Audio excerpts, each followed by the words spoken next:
Vamos a partir con la clase de hoy. La clase de hoy es sobre derechos fundamentales y recursos de protección. Y esta parte es sobre derechos fundamentales. Entonces, partiendo, ¿qué son los derechos fundamentales? Son aquellos derechos y libertades que toda persona posee por el solo hecho de ser tal y que se encuentran reconocidos y garantizados por el ordenamiento jurídico. ¿Y esto qué significa? Esto significa que todas las personas tienen derechos fundamentales. No importa la raza, no importa el color de la piel, la edad, el sexo, la opinión política, el estatus socioeconómico. Todas las personas, por el hecho de ser personas, ya tienen derechos fundamentales. Los derechos fundamentales se encuentran esencialmente en dos partes. En la Constitución, en el artículo 19, y en varios tratados internacionales. Aquí hay dos ejemplos, que son la Declaración Universal de Derechos Humanos y el Pacto de Derechos Civiles y Políticos. A lo largo del tiempo han habido distintos tipos, o sea, se han establecido distintos tipos de derechos fundamentales. Los primeros que se establecieron son los derechos civiles y políticos, que también se llaman derechos de primera generación. Estos son derechos esencialmente individuales y consisten en que te dejen, que el Estado o que otros particulares te dejen a ti realizar ciertos actos. Por ejemplo, el derecho a la libertad de religión o el derecho a la libertad de opinión, que se cumplen cuando el Estado te deja a ti expresar tu opinión, o cuando te deja a ti expresar tu religión, o la libertad de prensa, es otro ejemplo. Después vinieron otro tipo de derechos, que son los derechos de segunda generación, o derechos económicos, sociales y culturales. Y dentro de estos derechos están el derecho a la educación, el derecho a la salud, el derecho a la previsión social. Estos son derechos colectivos, ¿ah? Que el Estado tiene que asegurar que se te entreguen. Por ejemplo, la salud. El Estado tiene un deber de asegurar que se proteja la salud de las personas. Y después vino una nueva ola de derechos, los derechos de tercera generación, que son un poco más complejos. Acá tenemos 6 ejemplos de derechos constitucionales, no son todos, y podemos empezar a hacer una primera distinción. Porque hay derechos, como el derecho a la protección a la salud, como el derecho a la vida, que se pueden aplicar dentro de la relación de trabajo, dentro de la empresa, y también afuera. Y hay otros derechos, como el derecho a la libertad de trabajo, como el derecho a la negociación colectiva, como el derecho a la libertad de sindicación, como el derecho a la huelga, que no está en esta lista, pero que también es un derecho que asegura la Constitución, que solamente se dan dentro de una relación de trabajo. Entonces tenemos esa primera distinción. Hay derechos como la protección a la salud, como el ambiente libre de contaminación, como la libertad de culto, como la libertad de opinión, que se pueden aplicar dentro de la relación de trabajo y fuera de la relación de trabajo. Y están otros, como el derecho a la huelga, a la negociación colectiva, a la sindicación, que solamente se pueden aplicar dentro de una relación de trabajo. Hay acá dos ideas, dos conceptos que nos permiten entender cómo se aplican estos derechos fundamentales.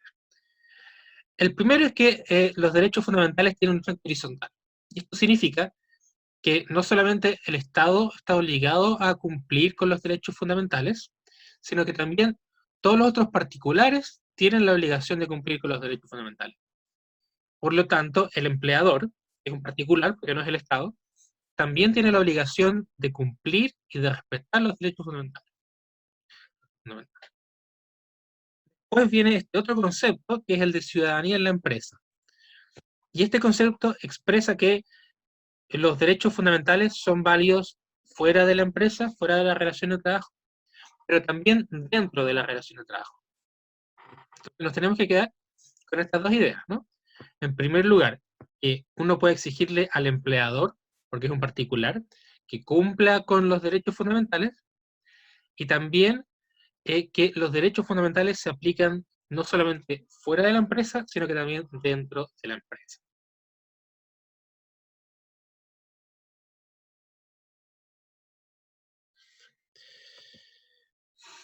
Acá vemos el artículo 5 del Código del Trabajo, respondiendo a la pregunta cómo se aplican estos principios, los derechos fundamentales, en la relación laboral.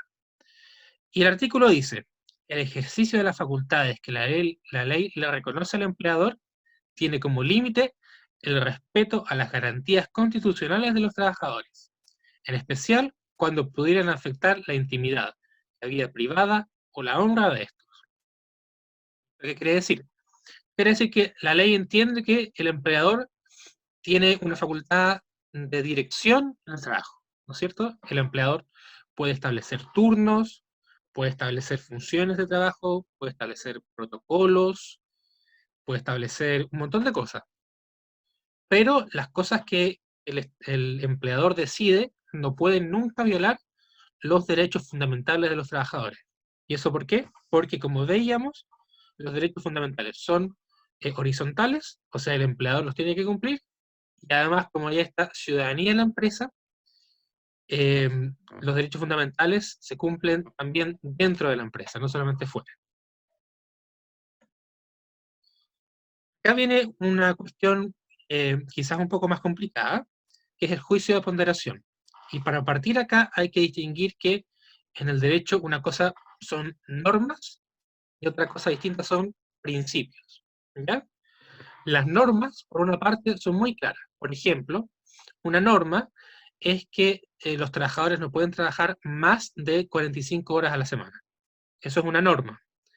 Y es muy fácil ver si es que esa norma se rompe, si es que se incumple, porque uno ve la cantidad de horas en la semana.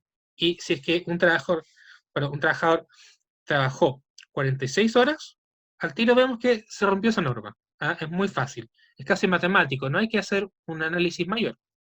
Uno tiene 45, se trabajó 46, se rompió la norma. Otra norma puede ser la edad mínima para trabajar. ¿Ah? Es una cosa de ver la fecha de nacimiento y contar. Pero los principios son más complejos, porque son ideas. Entonces hay que ver cómo se pueden aplicar dentro de la relación de trabajo y cuándo se pueden modificar esos principios.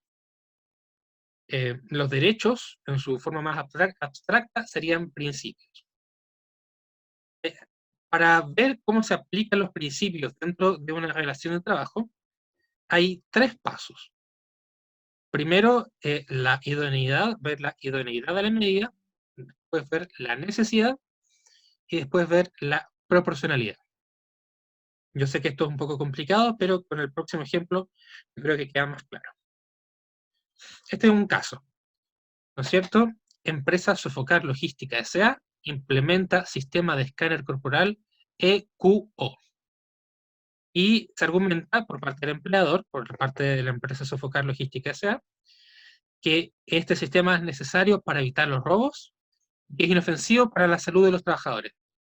Entonces hay que evaluar con estos tres pasos, ¿no es cierto? Primero hay que preguntarse, aquí tenemos una imagen del escáner, ¿no? Primero hay que preguntarse, el principio de adecuación o idoneidad.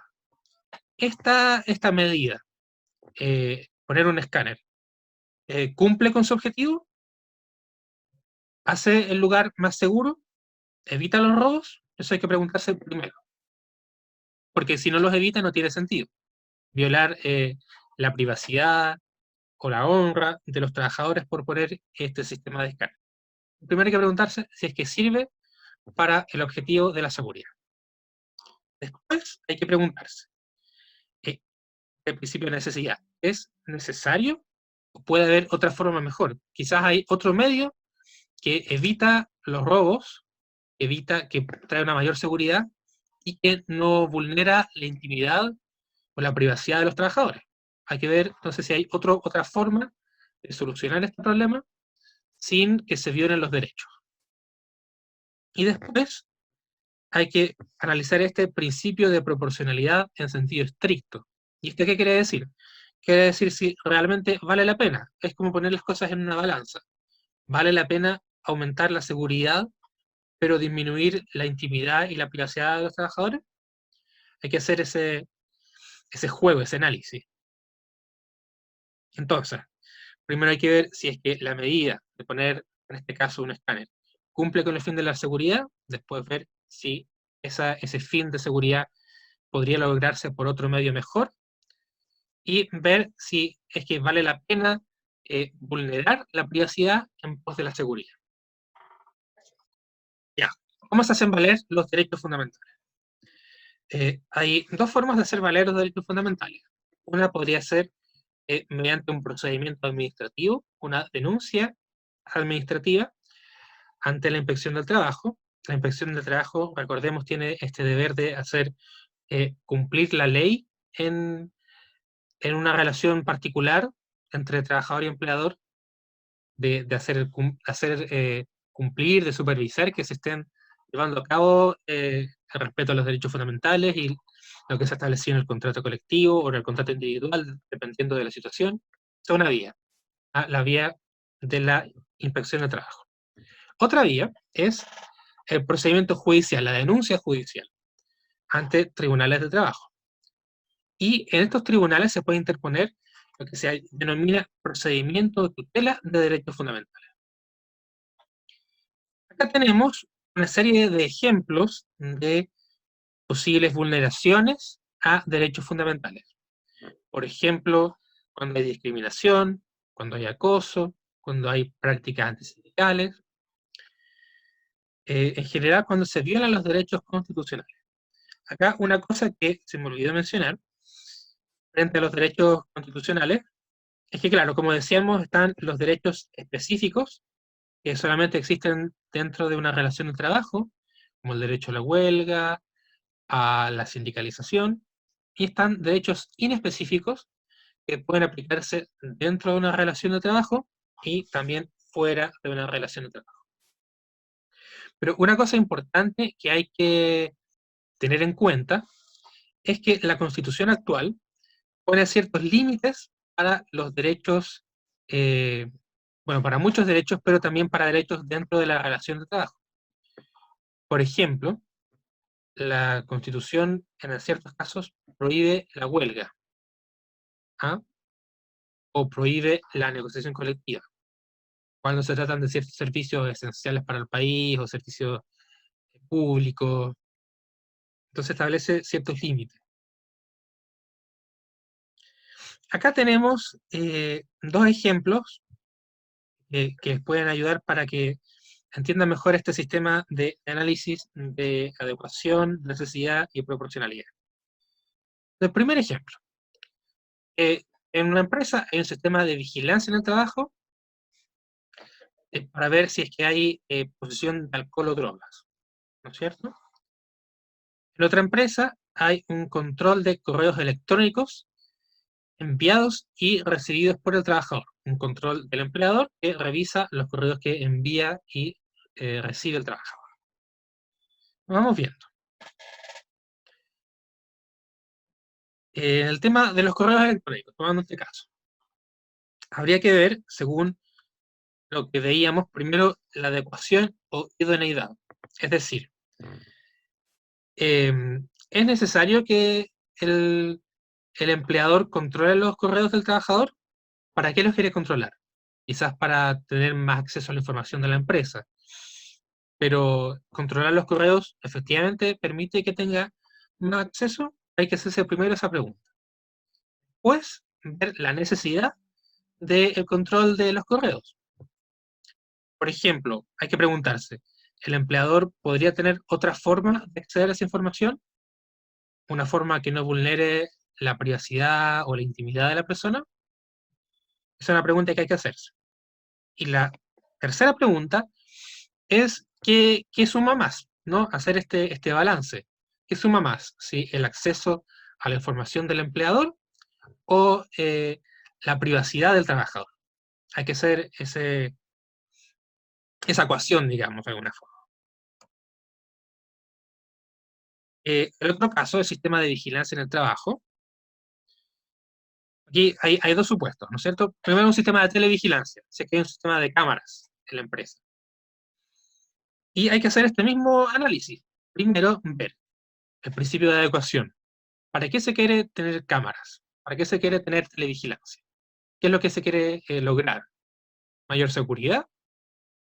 Hay que ver primero si es que tener más cámaras implica que hay una mayor seguridad. Después ver la segunda pregunta, que es la necesidad.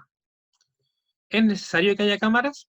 ¿Puede haber otra forma de que haya seguridad sin que se vulnere la intimidad de los trabajadores? Y después, en la tercera, el principio de proporcionalidad, ¿no? De nuevo, ver qué suma más. ¿Qué suma más? ¿Suma más la privacidad de los trabajadores o la seguridad de la empresa en caso de robos, qué sé yo? Ese es el caso. Y aquí la ley y los tribunales han dicho una serie de cosas. Por ejemplo, en el tema de la televigilancia. La ley y los tribunales han decidido que puede haber un sistema de cámaras siempre que se cumplan con estos requisitos. Por ejemplo, debe indicarse que van a haber este sistema eh, audiovisual, digamos, en el reglamento. Tiene que tener un fin lícito, o sea, tiene que ser para cosas legales. No tiene que producir resultados vejatorios, es decir, resultados que dañen a la intimidad de la persona, a la honra de la persona, tener cámaras, y no pueden apuntar de forma directa al trabajador. Estos son, digamos, los requisitos, las características que se tienen que cumplir para que pueda haber este sistema de televigilancia. Frente al caso que habíamos visto anteriormente del correo de la empresa, es que se decide que el empleador va a poder revisar el correo de la empresa una vez que hicimos estos tres pasos, estas tres preguntas, que ha determinado la ley y lo que han determinado los tribunales es que puede hacerse siempre que se indique en el reglamento, igual que en el caso anterior, que solamente sea la revisión del correo de la empresa y no de un correo personal que tenga el trabajador, y que solamente se revisen los correos que se envían, no los que se reciben, ¿ah? Para poder, digamos, equilibrar esta idea de que el empleador tenga la información suficiente, pero que también el trabajador pueda conservar su intimidad, su honra, su privacidad. Frente a la posibilidad de que el empleador establezca como obligatorio un test de alcohol y drogas, de nuevo, hay que hacerse las tres preguntas de si es que es necesario, si es que cumple con su fin, si es que el objetivo que se quiere lograr, que en este caso podría ser la seguridad, la salud de los trabajadores, que sea posible cumplir ese objetivo con esta norma, que no haya una norma mejor, y sumar qué es lo que vale más, ¿no? La salud de los trabajadores o la privacidad. Entonces, de nuevo, lo que la ley ha determinado acá es que puede haber este tipo de control siempre que se incluya en el reglamento interno, se especifique el tipo de examen, digamos el examen médico, para determinarlo, o examen corporal que haya en la situación, y que esté limitado a la vía dentro de las dependencias de la empresa. Esas son las condiciones que pone la ley. Y acá tenemos el artículo 59 del código que establece justamente eso. ¿No? La empresa podrá efectuar revisiones selectivas ante sospechas fundadas de introducción, preparación, distribución y o consumo de alcohol y o drogas en las instalaciones de su propiedad, equipos o cualquier locación que esté bajo su control. Si a consecuencia de estas revisiones se llegara a detectar la presencia de alcohol y drogas, el supervisor responsable las retendrá bajo inventario. El material incautado será entregado a la unidad especializada de investigaciones o carabineros. Entonces acá vemos que hay eh, límites, ¿no es cierto? Condiciones que el empleador tiene que cumplir para poder tener este examen. Primero, tiene que tener un fin que sea de prevención de riesgo y seguridad laboral, ¿no? Además, tiene que haber una sospecha fundada, una razón que le permita al empleador suponer que que se están introduciendo estos elementos de alcohol o droga. No puede ser porque sí, tiene que haber un motivo. Eh, y solamente puede hacerse en las instalaciones de la propiedad de la empresa, no puede hacerse fuera. Ahora vamos a pasar al tema del principio de igualdad y no discriminación. Este principio está mencionado en varias partes de la Constitución de Chile. Aquí tenemos al artículo 1, al artículo 19, que lo menciona en dos partes, en el numeral 2, en el numeral 16. También está mencionado en fuentes internacionales, como el Convenio 111 de la OIT, y en varios tratados internacionales, como los que habíamos hablado, la Convención de Derechos Humanos, etc. Lo importante de este tema de la discriminación y de la igualdad, perdón, de la no discriminación y de la igualdad, es que en Chile están prohibidas todas las formas de discriminación laboral que no se basen en la capacidad personal o la idoneidad del trabajador. Esto quiere decir que el empleador solamente puede discriminar entre dos trabajadores pensando en su capacidad de cumplir cierto trabajo. En ninguna otra forma. La discriminación no puede venir, como dice acá, por motivos de raza, por el color, por el sexo, por la edad, por el estado civil, por la sindicación, por la religión, etc. Acá hay una lista, pero cualquier otro motivo de discriminación que no esté basado sobre la competencia y la capacidad del trabajador de cumplir con su trabajo es ilegal. Todo lo que no sea sobre competencia y capacidad es ilegal. Por ejemplo, un ejemplo un poco medio ridículo, pero para que se imaginen, si hubiera discriminación de un trabajador por el equipo de fútbol al que pertenece, también sería ilegal, aunque no esté mencionado en esta lista de motivos, igual sería ilegal. ¿Por qué? Porque no responde a la capacidad del trabajador de cumplir su trabajo.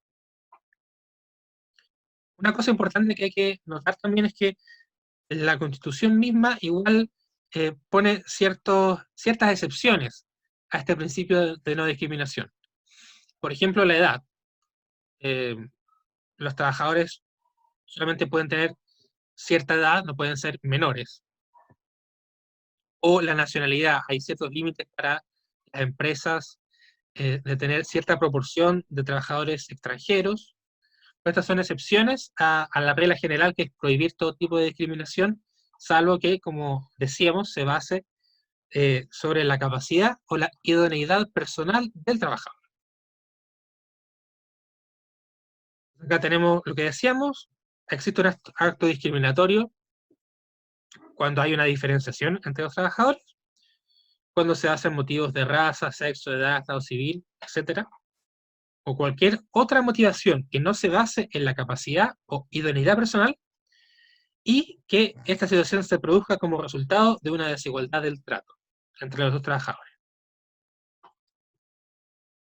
Y acá tenemos una serie de ejemplos de la ley que dejan ver este principio de no discriminación, ¿no es cierto? Primero está la ley 20.348, que dice que el empleador deberá dar cumplimiento al principio de igualdad de remuneraciones entre hombres y mujeres que presten un mismo trabajo, no siendo consideradas arbitrarias las diferencias objetivas en las remuneraciones que se funden, entre otras razones, en las capacidades, calificaciones, idoneidad, responsabilidad y productividad. Entonces, de nuevo, ¿qué nos quiere decir la ley acá? Es que solamente pueden haber discriminaciones cuando la discriminación se basa en una diferencia en la capacidad de realizar el trabajo entre hombres y mujeres. Que no puede haber discriminación solamente por el hecho de que uno sea hombre y otro sea mujer. Esta misma idea la sigue el artículo 194 del Código, que dice: ningún empleador podrá condicionar la contratación de trabajadoras, su permanencia, renovación de contrato, promoción o movilidad en su empleo a la ausencia o existencia de embarazo, ni exigir para dichos fines certificado o examen. Y esto de nuevo quiere decir que el empleador no puede seleccionar a una mujer porque esté o no esté embarazada, sino que solo por el análisis de su capacidad para cumplir el trabajo. Y hay otro ejemplo de listas negras. Cuando se señala a un trabajador como una persona no contratable, eso también es ilegal cuando lo impide de tener un trabajo, porque esta idea de la persona no contratable no tiene nada que ver con la capacidad del trabajador de realizar el trabajo. Y estaría también contraviniendo con la ley 19.628 sobre la vida privada. Esas son las ideas principales de la clase.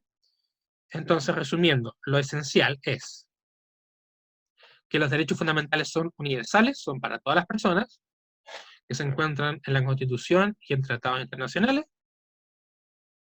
Hay distintos tipos, distintos niveles, algunos individuales, como los derechos civiles y políticos, otros que son colectivos, como los derechos económicos, sociales y culturales.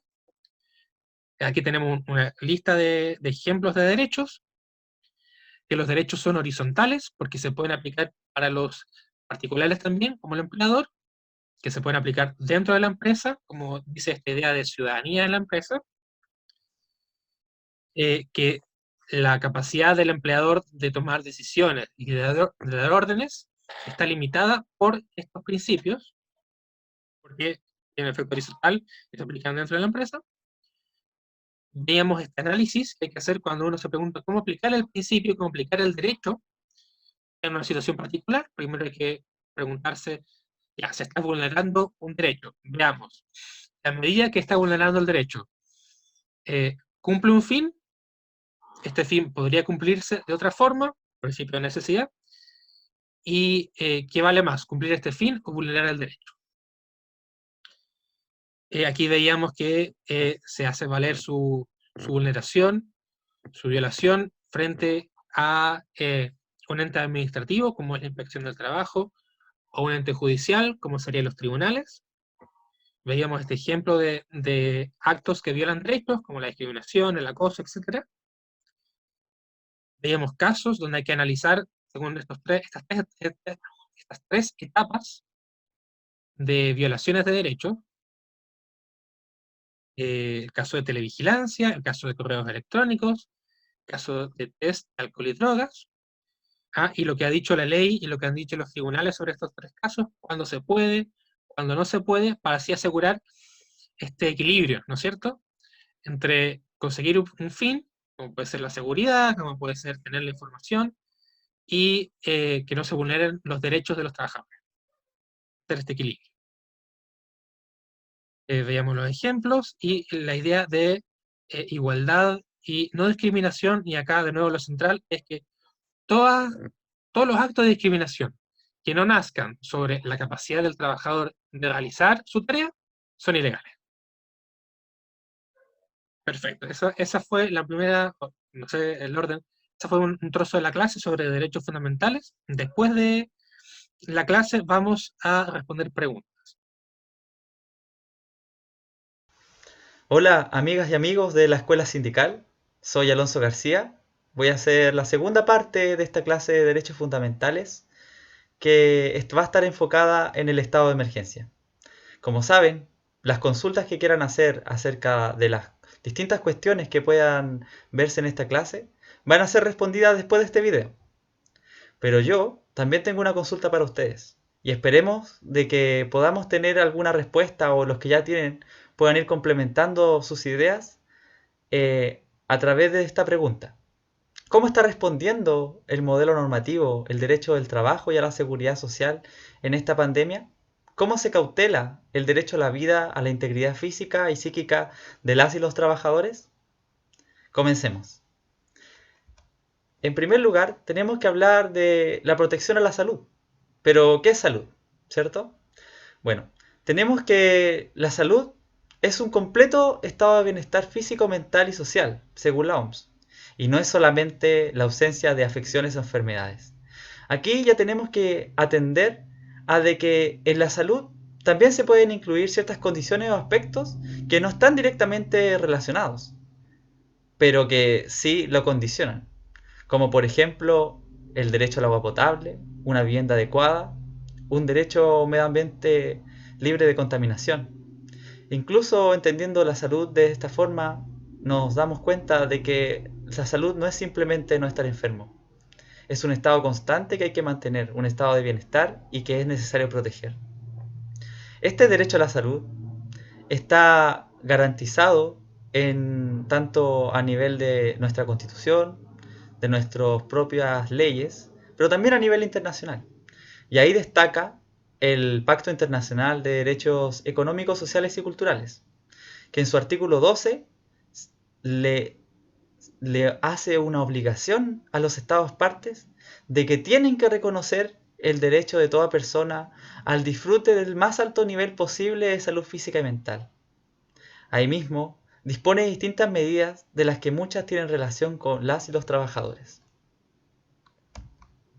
A su vez, este derecho a la salud que también gozan los trabajadores, ¿cierto? Y que anteriormente lo habíamos asociado a la idea de ciudadanía laboral, existen distintos convenios de la OIT que tratan de cautelar el derecho a la vida y a la salud de las y los trabajadores.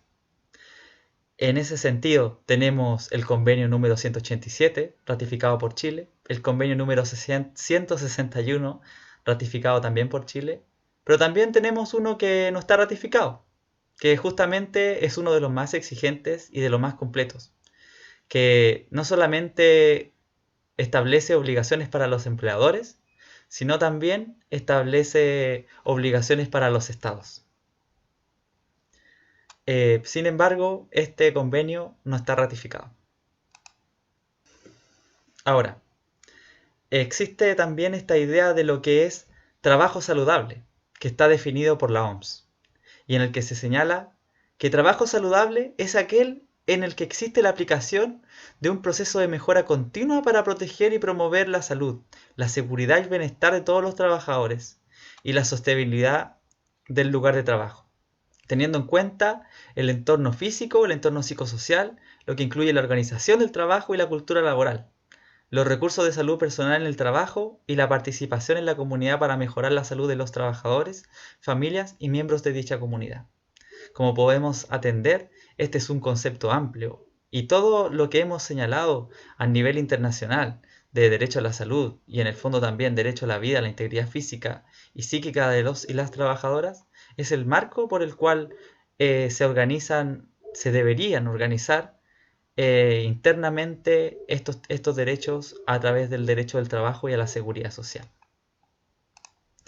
Así, en la Constitución Política tenemos el artículo 19 de la Constitución Política de la República, en el que se señala el derecho a la vida, el derecho a la integridad física y psíquica, así como el derecho a la salud y el derecho a un ambiente libre de contaminación. Cada uno se concretiza de una distinta forma y también está redactado en la misma Constitución de una forma particular, lo que es interesante al momento de que uno piensa acerca del proceso constituyente. Avanzando un poco más, tenemos el deber general de protección, que se encuentra en el ya tantas veces mencionado artículo 184 del Código del Trabajo, el cual dice: el empleador está obligado a tomar todas las medidas necesarias para proteger eficazmente la vida y la salud de los trabajadores, informando de los posibles riesgos y manteniendo las condiciones adecuadas de higiene y seguridad en las faenas, como también los implementos necesarios para prevenir accidentes y enfermedades profesionales. Cuando se señala todas las medidas necesarias para proteger eficazmente, lo que se atiende es que esto no se agota solamente en las directrices ordenadas por la autoridad sanitaria. Hay que atender a la propia actividad en concreto. Con que diga, cuando se dice que es eficaz, es que tiene que producir el efecto esperado, el cual es que se cautele la vida y la salud de los trabajadores y trabajadoras. Así, en este contexto, ¿cierto?, de un virus, o sea, un factor de carácter biológico, sabemos de que existen, más allá de las directrices ordenadas por la autoridad sanitaria, distintos protocolos a nivel internacional.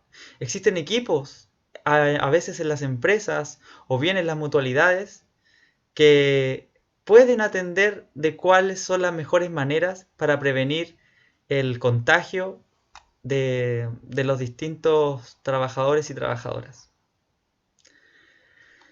En este sentido, el empleador puede tomar tanto medidas colectivas como la reorganización del trabajo. Ya la ADT ha dicho que pueden asignarse distintas formas de turno, jornadas irregulares, o también pueden tomarse medidas individuales, como las mascarillas, los guantes, espacios de higiene individuales. Bueno, en esta misma línea, el artículo 184 señala explícitamente que el empleador tiene la obligación de informar los posibles riesgos, mantener las condiciones adecuadas de higiene y seguridad en las faenas y proporcionar los implementos necesarios para prevenir accidentes y enfermedades profesionales. No es de cargo del trabajador que existan esos implementos. Pero uno se podrá preguntar por qué esto es así. Y esto se explica porque en la relación laboral,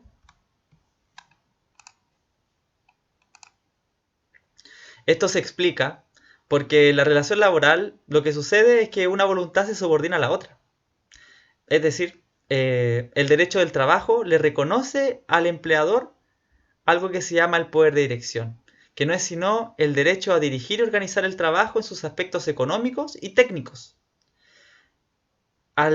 Es decir, lo que le reconoce es que quien trabaja no escoge el modo, tiempo y lugar de cómo va a realizar su trabajo. El trabajador o trabajadora tiene que resultar indemne, sin ningún perjuicio, tras el cumplimiento del cometido que se le asigna, porque es el empleador quien dirige la actividad. En este sentido, hay que ser muy tajantes y muy claros de que la actividad productiva no puede consentirse en ningún término de inseguridad. Y esto se ve en concreto. Por eso hay que atenderlo en el contexto del COVID. ¿Cuáles son las medidas concretas que se tienen que tomar para estar en un contexto seguro? Por los niveles de contagio, ¿cierto? Por la capacidad de este virus de propagarse, las medidas casi o existen o no existen. Tienen que estar. Y el trabajo bajo este concepto no se puede realizar si es que no están bien garantizados las mascarillas, ¿cierto? El distanciamiento físico, el jabón, el alcohol gel, etc.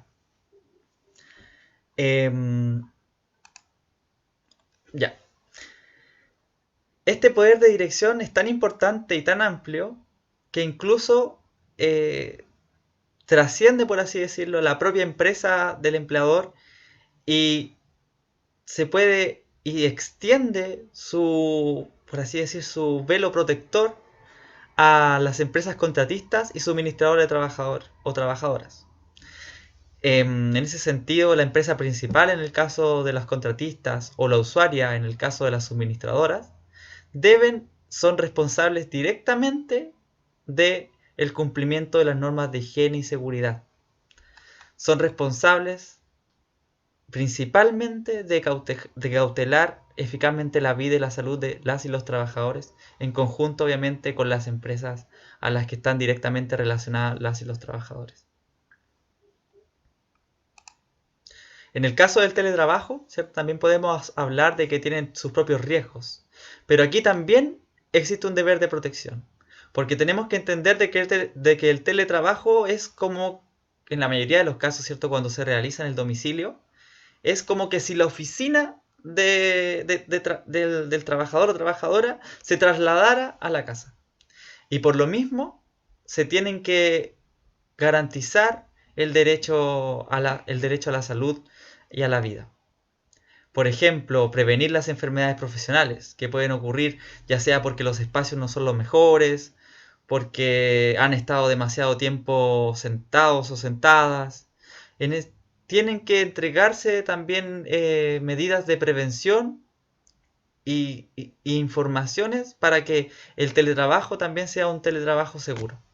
Ahora, esta regulación, ¿cierto?, que se hizo hace muy poco, establece en ese mismo ámbito ciertas obligaciones.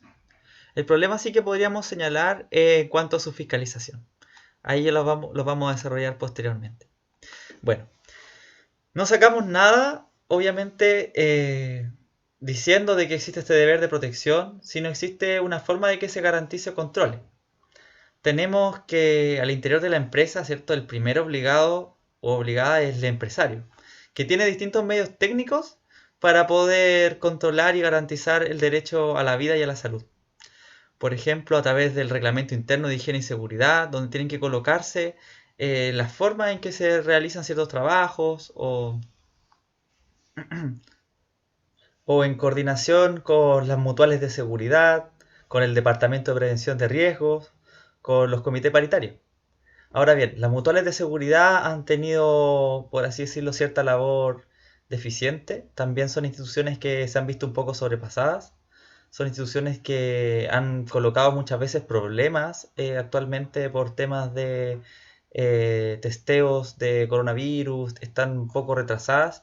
De hecho, internamente están suspendiendo ciertas medidas que se tomaban, ciertas actividades, justamente para enfocarse directamente con la emergencia sanitaria. En cuanto al Departamento de Prevención de Riesgos, al igual que las mutuales y los comités paritarios, tienen el poder de tomar decisiones vinculantes para la empresa, ¿cierto? Cuando tomen estas medidas de prevención, medidas de seguridad, son cuestiones que se tienen que cumplir por la empresa. El problema que podríamos hablar del Departamento de Prevención de Riesgos es que como cualquier trabajador o trabajadora, también está sujeto al poder sancionatorio del empleador o ejercido como represalia, ¿cierto? Pueden ser despedidos de todas maneras, porque no gozan, por así decirlo, eh, de un apoyo fuerte a nivel normativo que asegure de que se puedan poner la camiseta por las y los trabajadores. El comité paritario funciona eh, de manera cierta parecida. eh, es importantísimo porque el comité paritario justamente tiene una composición bipartita en la que existe representación de trabajadores y trabajadoras, pero solamente uno tiene fuero. Entonces, también ahí podemos ver problemas de represalia, ¿cierto?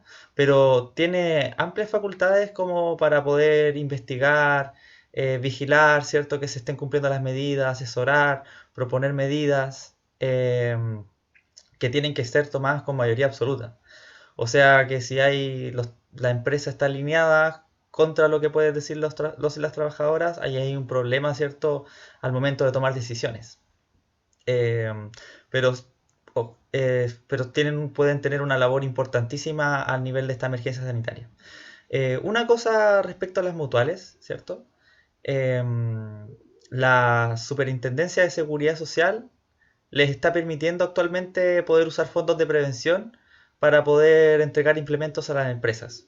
Lo que es bueno que se haga de conocimiento para que las organizaciones sindicales o los mismos comités paritarios puedan presionar a las y los empleadores que todavía no han contemplado la entrega de elementos de protección personal mínimos, ¿cierto? Em, Avancemos a la siguiente diapositiva.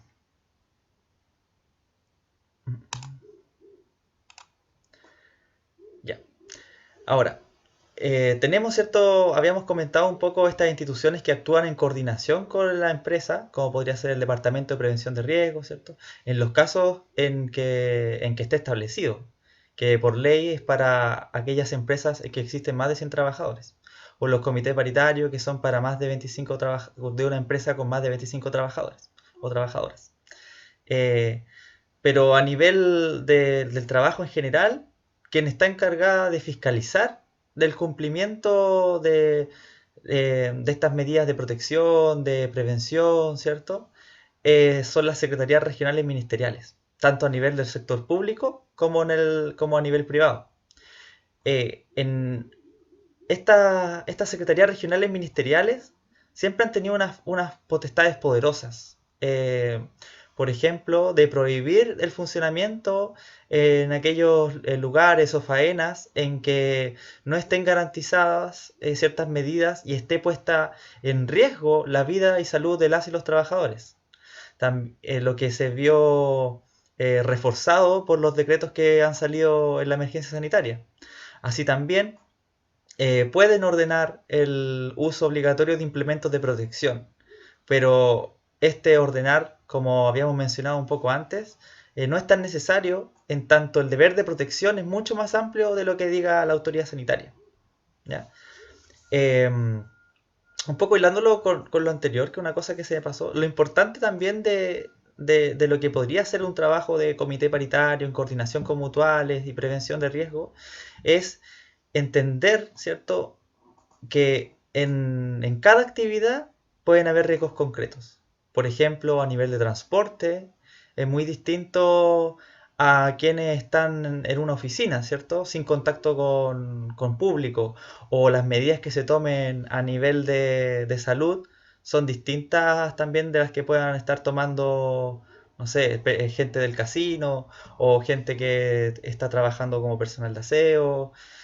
Por eso es importante tener una coordinación y estos tipos de, por ejemplo, las mutuales, los departamentos de prevención de riesgo, los comités paritarios, tienen una función de ejercer asesoría, de informar, etcétera, y deberían estarla cumpliendo.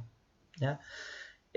Si hay algún tipo de incumplimiento, por ejemplo, a nivel de las mutuales, con las cuestiones que las leyes, como con estas facultades que le ha otorgado la ley y que no la están cumpliendo, o con las obligaciones que también tienen, ahí están sujetas a la supervigilancia y fiscalización de la suceso, ¿cierto? La Superintendencia de Seguridad Social. Pero ya volviendo hablando de las secretarías regionales ministeriales. Estábamos diciendo, ¿cierto?, que tienen competencias súper fuertes que se reafirmaron con esta emergencia sanitaria, como podría ser prohibir el funcionamiento de ciertas faenas y ordenar el uso obligatorio de implementos de protección. También tenemos a la Inspección del Trabajo, pero la Inspección del Trabajo ejerce su labor fiscalizadora más en el ámbito privado, ¿cierto? El problema que hemos visto ya de la inspección del trabajo desde montones de años es que ha estado media sujeta al devenir, ¿cierto?, de los gobiernos. Se ha politizado, por así decirlo, mucho más, porque las interpretaciones en derecho del trabajo son políticas. La interpretación del derecho es política al final del día. Aunque restringida, ¿cierto?, por ciertas reglas como de cierta racionalidad, etcétera. No, no nos vamos a conversar tanto de eso, pero lo importante es que la inspección del trabajo sigue siendo un ente administrativo dependiente del gobierno, dependiente del Ministerio del Trabajo y de Previsión Social. Entonces, por lo mismo, tampoco nos extraña que estos dictámenes también se ajusten o se corrijan dependiendo del cambio de los gobiernos, etc. Eh, pero esta interpretación, ¿cierto? La labor que debería tener la Dirección del Trabajo es efectivamente proteger a las y los trabajadores. En ese sentido también tienen facultades importantes, como podría ser la suspensión o la evacuación de las faenas, que es una medida que está dentro de las facultades de la inspección de la Dirección del Trabajo, en el artículo 28, que se señala de la ley del decreto de fuerza de ley que se señala en el PowerPoint. A su vez, en la dirección del trabajo se pueden acusar también la vulneración de derechos fundamentales, que pueden estar y que están directamente relacionados cuando existen vulneraciones del derecho a la vida o la integridad física o la integridad psíquica. Además, tan importante puede ser como esta denuncia que puede llegar a tribunales, ¿cierto? Pero en términos prácticos, las secretarías regionales ministeriales, la inspección del trabajo, están también superadas por un universo de distintos empleos que no pueden tampoco fiscalizar todo, aunque se quisiera.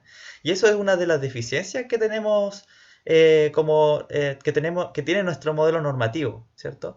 Que está cimentado, establecido desde el plan laboral de ciertos mínimos de ley que tratan de garantizar un mínimo, muchas veces deficiente, calidad de vida para las y los trabajadores, y que tienen estos entes administrativos fuertes que se suponen que tienen que resguardar, en perjuicio también de un apoyo fuerte colectivo a las organizaciones sindicales o las distintas organizaciones que pueden tener las y los trabajadores. Y quienes son justamente quienes podrían tener las mejores herramientas para poder hacer frente a esta emergencia sanitaria, porque están justamente en la empresa, están en contacto con las y los trabajadores, etc. Pero ahora vamos a hablar un poco también vamos a hablar del artículo 184 bis, que le otorga una herramienta bastante importante y bastante de emergencia, ¿cierto?, al trabajador o trabajadora.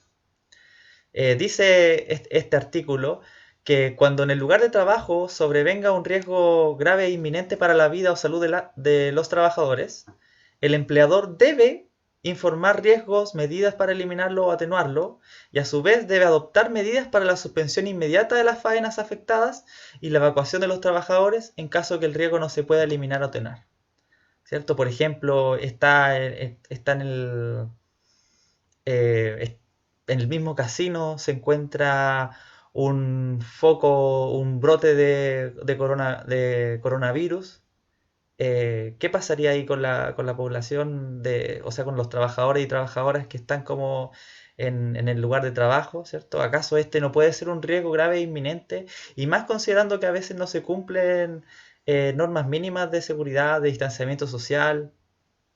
En ese caso, deberían suspenderse inmediatamente las faenas. Pero en caso de que el trabajador no, o sea, de que el empleador no tome la medida, el artículo 184 bis le permite al trabajador el derecho a interrumpir sus labores y, de ser necesario, abandonar el lugar de trabajo. Esto se hace cuando tienen que existir motivos razonables, ¿cierto? No cumplimiento de las medidas que ya tantas veces se han comentado y que tienen, como dijimos, que ser adecuadas a la actividad. Eh, y el uso de este derecho dice claramente que no puede sufrir al trabajador, no puede sufrirle perjuicio o menoscabo alguno, tanto a nivel de remuneración o de despidos. Si existe algún tipo de menoscabo o de perjuicio, esto permite ir a un procedimiento de tutela de derechos fundamentales. Por lo mismo que hemos dicho, ¿por qué este procedimiento? Porque aquí lo que estamos cautelando son derechos fundamentales que podrían ser derecho a la vida, integridad física y psíquica. Eh, ¿Qué es lo que tiene que hacer el trabajador para poder ejercer este derecho? Bueno, interrumpe las labores, ¿cierto? Y de ser necesario abandonar el lugar de trabajo y debe informar al empleador en lo más breve.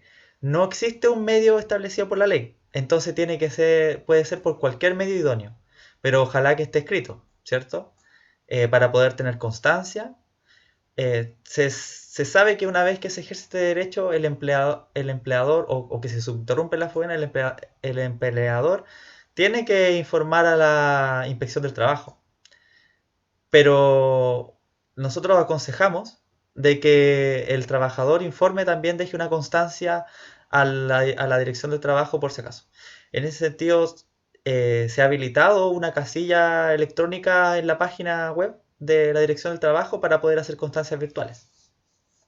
O también reclamos que se me pasó a comentarlo antes, disculpen, eh, que también para poder hacer reclamos por denuncia de derechos fundamentales en el correo que me parece que estaba señalado anteriormente. Aquí lo pueden ver ahí, ¿cierto? Ya.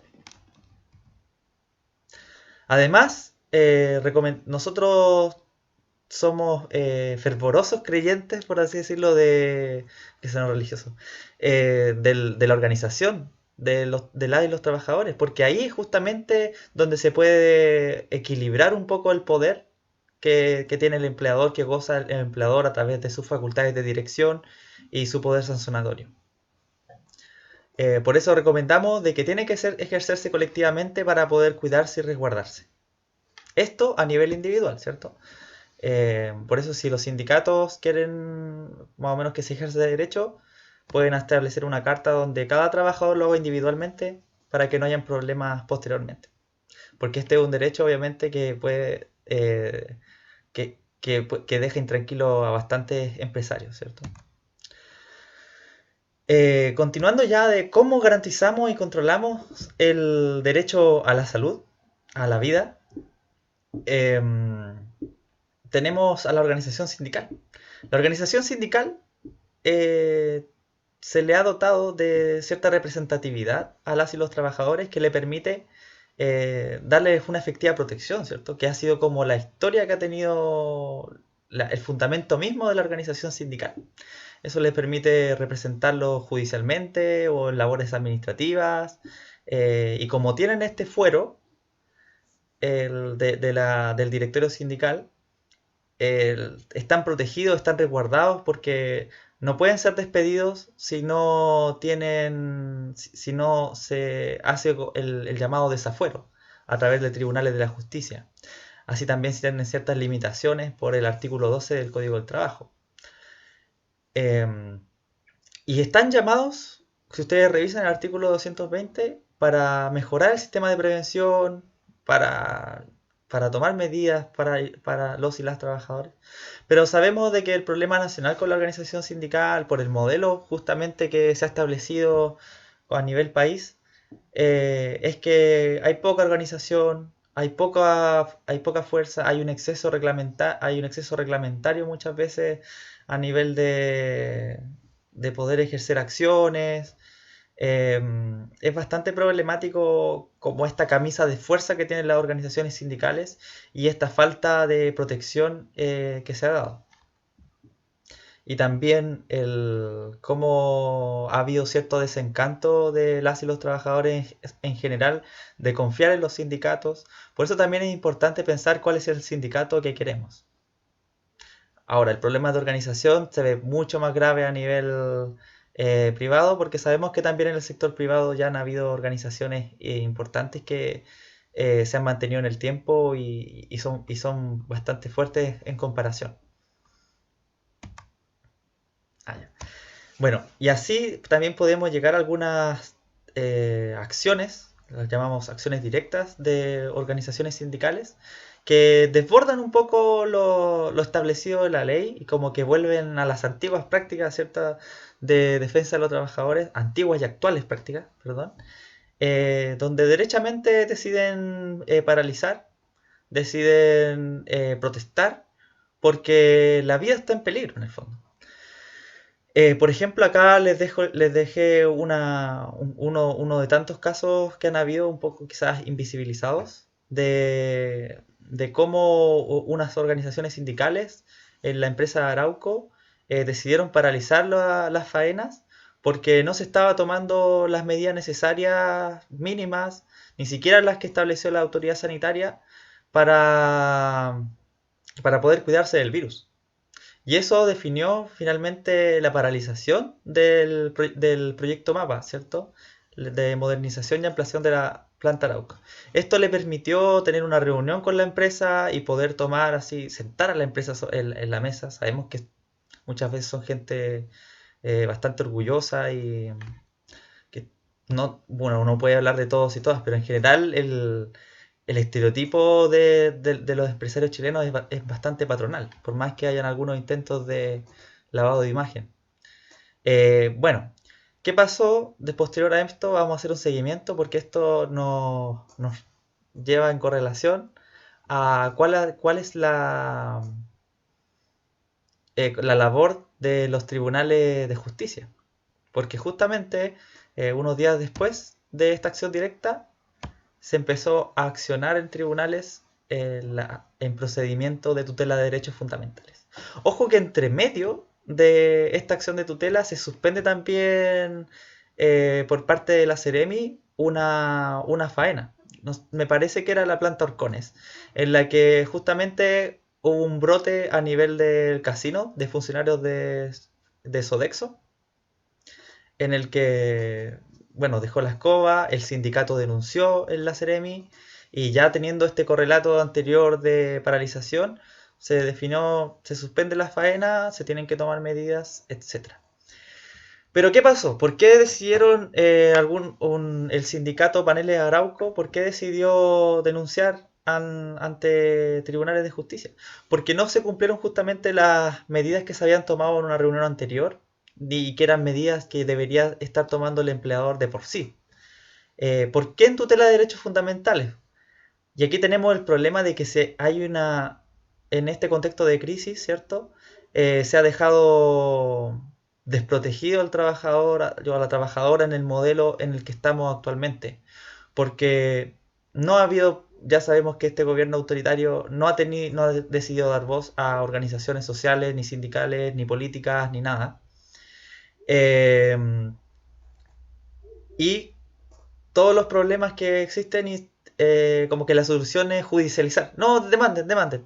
Pero esto tiene finalmente una sobrecarga en los tribunales que ya no están funcionando normalmente. Ninguna órgano de la administración o institución administrativa está funcionando normalmente. Entonces hay una cierta como atochamiento de que ciertas audiencias ya están diciendo que se van a ver en cuántos meses más quizás. Pero el brillo que tiene la tutela de derechos fundamentales, una de las cosas importantes, que se llama la tutela anticipada. La tutela anticipada permite que una vez admitida la denuncia, se pueda suspender el acto que se impugna, siempre y cuando se acompañen antecedentes que señalen posibles lesiones de especial gravedad o señalen lesiones de especial gravedad o que la vulneración que se denuncia puede causar efectos irreversibles. Estas cosas se pueden aplicar perfectamente en el contexto de coronavirus. Em, en... Ay, se me fue la onda. Ya. Lo importante de esto es que una vez admitida la denuncia, ¿cierto? Se fija una audiencia de preparación del juicio, pero en esa misma resolución, que se llama audiencia, se puede tomar estas medidas.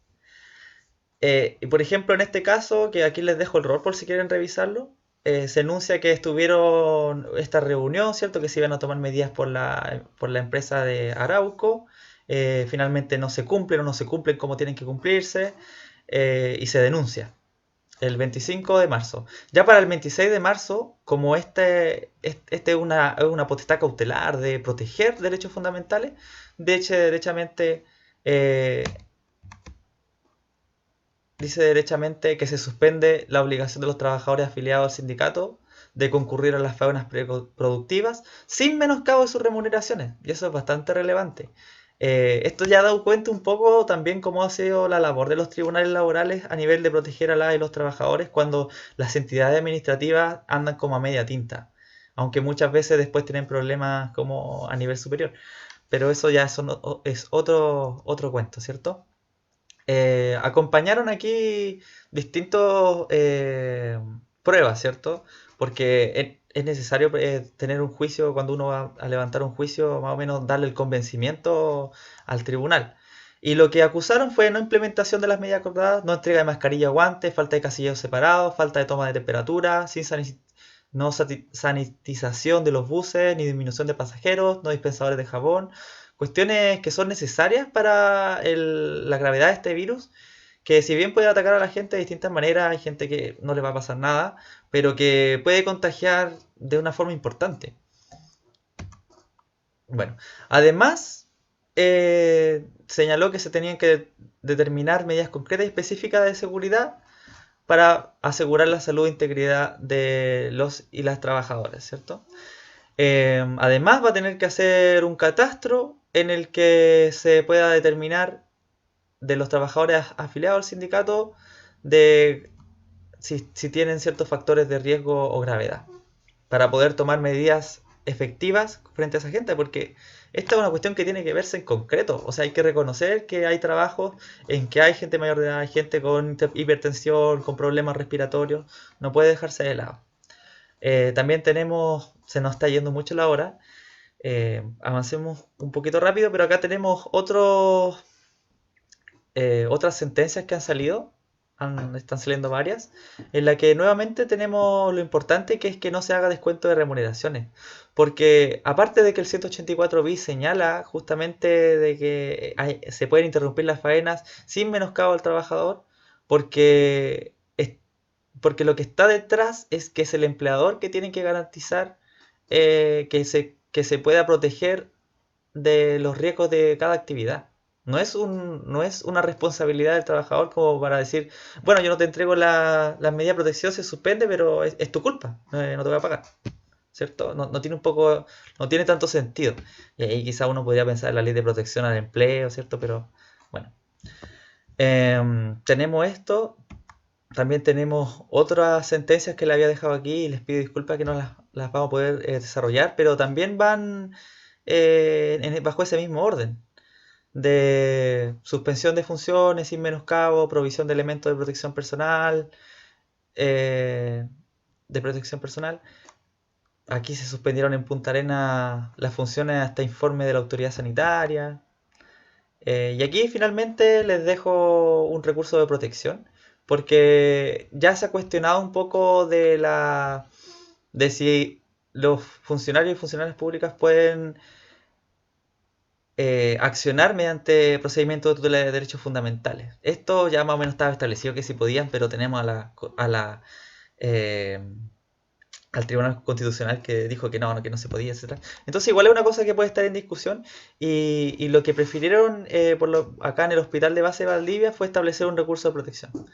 Eh, no pidió la suspensión de la faena, es una cuestión súper difícil, imposible y puede ser mala decisión justamente, o es una decisión complicada a nivel de hospital eh, por la labor que cumplen. Pero deberían tener también ciertas medidas de seguridad, pero aquí lo que decidió fue que se actualizaran los protocolos para poder hacer frente justamente a la emergencia sanitaria porque estaban respondiendo como si esta emergencia fuera cualquier cosa. Eh, Ahí es muy importante entender de que estos procedimientos judiciales no son la panacea, no son la solución a todo es necesario que las y los trabajadores se organicen, que puedan decir en qué medidas van a trabajar, que puedan hacer exigencias, que sean fuertes, que puedan trabajar justamente para que el pueblo pueda salir de esto. Eh, bueno, yo confío plenamente en que las decisiones que se toman son justas, ¿cierto? ¿Qué es lo que se señaló justamente para justificar el recurso de protección? El recurso de protección, ojo, es como un procedimiento súper rápido, muchas veces para ciertas cuestiones no se pueden tomar porque como son procedimientos cortitos no pueden hacer una investigación total de los hechos como podría ser un procedimiento judicial más amplio. Y se puede justificar solamente en algunas garantías, pero el derecho a la vida, la integridad física y psíquica de los recurrentes, lo leí, derecho a la vida y a la integridad física y psíquica son uno de los derechos que se pueden cautelar. Ya aquí se señala que se ordena decretar, que se ordena el recurrido, decretar y actualizar las medidas necesarias para el resguardo, bla bla bla bla. Ya no nos extendemos mucho más. Muchas gracias. Les agradezco que vean este video y nos vemos en las consultas. Que estén muy bien. Adiós.